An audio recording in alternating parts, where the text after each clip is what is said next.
You just won $25,000. Sounds pretty great, right? It's what we all want to hear, except it's probably too good to be true. The latest scam involving the Publishers Clearinghouse could lead you to believe otherwise. This is called my book reader. You can usually catch Sharon Jones listening to her book on tape, sitting in her spot. You want me to show you? But when 11 o'clock comes around, she grabs the remote and surfs on over to her favorite TV show. That's The Price is Right. One day, something wasn't so right. Her phone rang. Person on the other end told me that I had won close to $25,000. $25,000 from Publishers Clearinghouse. No knock on the door, no big check. Make a long story short, I had a beat to come in, but of course when I came back to the phone, he had gone. She said that's when she knew someone was trying to scam her. They hung up before gathering any of her information, but they called again. When I picked up the phone, I didn't hear nothing but a static. I don't have a whole lot, you know what I'm saying? But I'm still blessed. You see, Sharon Jones is visually impaired.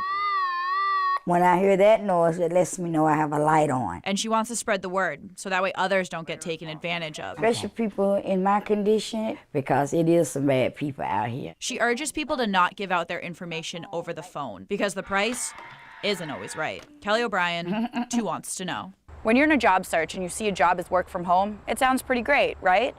Like this new opportunity Disney's doing with North and South Carolina residents.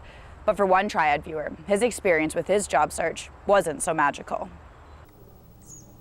Mark Johnson had been looking for a stay-at-home job and found one, but it raised several red flags. He applied for a secret shopper position through Monster.com. And received a packet in the mail. And these are emails. Which I thought was suspicious. You see, some things just didn't add up. One of the first things I noticed was the person I was getting emails from was not the person's name on the list of things I was supposed to do. And there was a check inside, but it was for way more money than they had discussed. They wanted me to keep a certain portion of the check, which that was another red flag. Not knowing much about cashier's checks, Mark did some research online. Cashier's checks have phone numbers and an address on them, but the one that he received?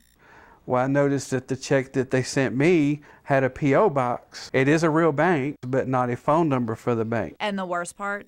This wasn't the first time something like this had happened to Mark. In the 5 months he had been online searching for a job, this is the second scam to target him. It taught me to look at things more closely and not take things at face value. I haven't even done anything with the check this time because I know it's not good. He wanted to share his story so that way you don't fall victim to a scam like this one. I think it's really sad that we live in a world today that we have to always keep our guard up, even looking for a job. Mark isn't closing the door to online job searching in the future, but he did say now he's going to be much more careful. I've reached out to Monster.com and Texas Regional Bank. Both say that there are tips listed on their website to avoid a scheme like this. In Greensboro, Kelly O'Brien, WFMY News 2. Hurricane Harvey is the first major hurricane to hit the United States since 2005, hitting landfall at a Category 4 storm. 50 counties and parts of Louisiana are facing repercussions from its hit on Friday. The catastrophic storm has affected 6 million residents. According to FEMA Administrator Brock Long, 5,500 people have been placed in shelters, but he's expecting by the end of the day the number to increase as high as 30,000. Texas Governor Greg Abbott has called upon 4,000 state and federal Guard members for help. The city police have rescued 2,000 people trapped, with an estimated 185 requests still waiting, and at least 75,000 incoming 911 calls. 3 Boy Scouts, 3 Cub Scouts, 1 mission. Build a device to watch the solar eclipse without burning your eyes.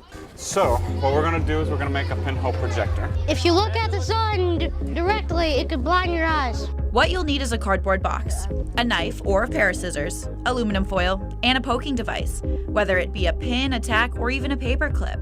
Step 1, grab your cardboard box. There we go, now we got ourselves a hole. Step 2, place aluminum foil over the hole you just cut. How much? Keep on going. We're gonna wanna cover it. Just like that. Step 3, use your poking device to poke a hole into the aluminum foil.